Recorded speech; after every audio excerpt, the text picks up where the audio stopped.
Speed of 90 ready.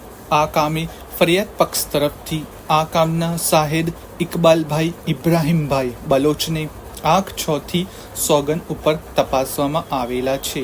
તેઓએ તેમની સોગન ઉપરની જુબાનીમાં એવો પુરાવો આપે છે કે બનાવ આશરે આજથી 1 વર્ષ અગાઉ તારાપુર મોટી ચોકડી આગળ આવેલી ગોળાઈ પાસે સવારના 5:30 વાગ્યે બનેલો।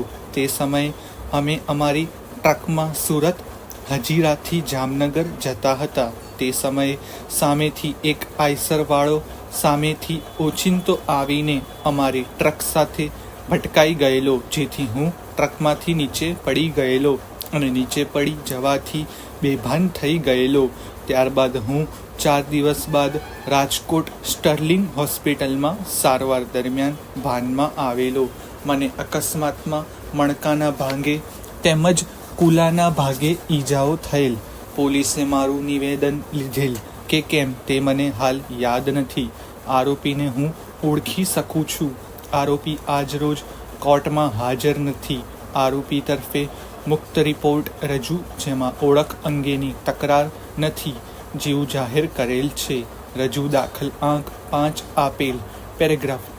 આ કામે ફરિયાદ પક્ષ તરફથી આ કામના ફરિયાદી મહેશભાઈ ઈશ્વરભાઈ સોલંકી આંક 8 થી સોગન ઉપર તપાસવામાં આવેલા છે।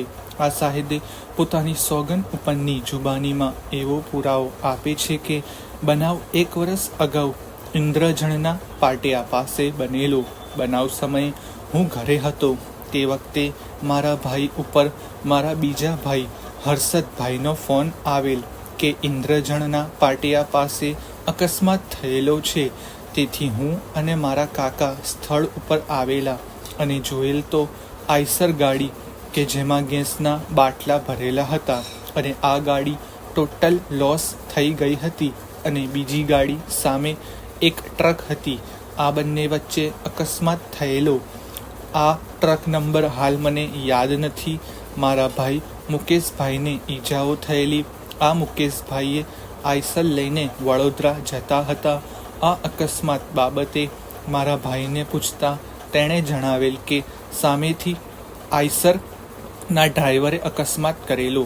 હું ટ્રક ડ્રાઈવરને જોયેથી ઓળખી શકું નહીં, કારણ કે તે ભાગી ગયેલો। બનાવ બાબતે ફરિયાદ મેં આપેલી।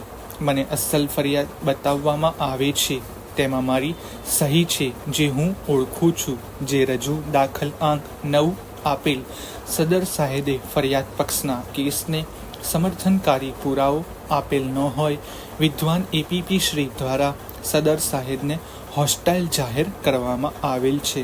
પેરેગ્રાફ। સદર સાહેદની આરોપી પક્ષ તરફે કરવામાં આવેલ ઉલટ તપાસમાં વાતને સ્વીકાર કરેલ છે કે એ વાત ખરી છે કે બનાવ મેં નજરે જોયેલ નથી। એ વાત ખરી છે કે હું ઘરે હોવાથી આઈસર ગાડી કોણ ચલાવતું હતું તે કહી શકું નહીં। એ વાત ખરી નથી કે ખોટી જુબાની આપું છું। પેરેગ્રાફ। આ કામે ફરિયાદ પક્ષ તરફથી આ કામના સાહેદ મુકેશભાઈ હેમુભાઈ સોલંકીને આંક 10 થી સોગન ઉપર તપાસવામાં આવેલા છે। આ સાહેદે પોતાની સોગન ઉપરની જુબાનીમાં એવો પુરાવો આપે છે કે 2016માં હું કંડક્ટર તરીકે આઈસર ક્લીનર તરીકે નોકરી કરતો હતો અને ડ્રાઈવર તરીકે બાબુભાઈ હતા। આ આઈસરમાં અને એલપીજી ગેસ ભરીને વડોદરા જતા હતા। આ અકસ્માત ઇન્દ્રજણના પાટિયા પાસે સવારના 7:15 વાગ્યે બનેલો।